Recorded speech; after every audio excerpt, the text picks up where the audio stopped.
I'd like to thank the inquiry for affording me the opportunity to give an account of my time as an active member of the Haemophilia Society.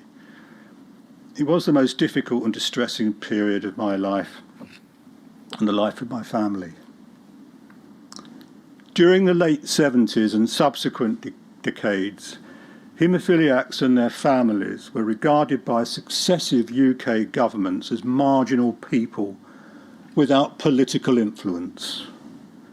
The commitment made by Dr. David Owen to achieve self-sufficiency in blood products when he was Secretary of State for Health was not fulfilled by the administration of which he was a member.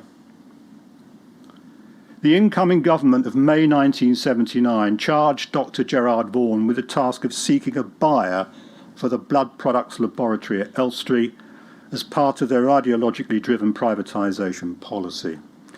This failed initiative only served to delay further the urgent work needed to upgrade the facility and consequently retarded the capacity of the blood products laboratory to meet the policy objective of self-sufficiency with the potential for safer blood products. This objective was demonstrably frustrated by public spending constraints and policies in the early 1980s. The failure to make the correct and timely capital investment at the blood products laboratory obliged haemophiliacs and their clinicians to rely on imported blood concentrates from the transactional private sector in the United States. The health risks of this strategy were already understood within the medical community and the Department of Health.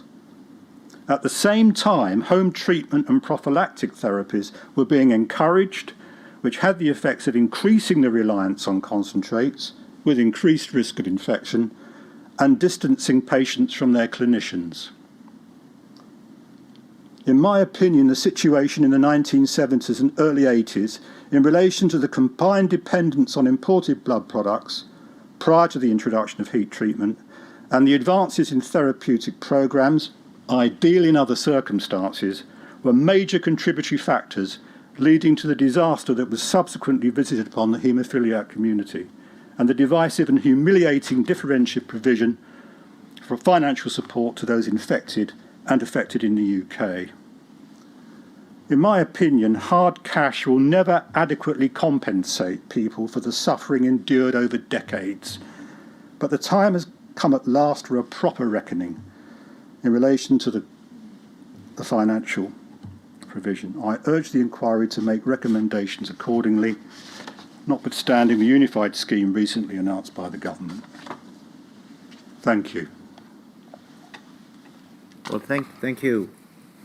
For my part, I recognise that it cannot have been easy, because at times I suspect quite painful for you to recall back into the 1980s, particularly what you've described as the difficult years in the early 80s, and to have to come here and answer questions about it and go back through those memories, particularly when it is so long ago, to have those twin challenges, can't have been easy. Can I just thank you for doing it?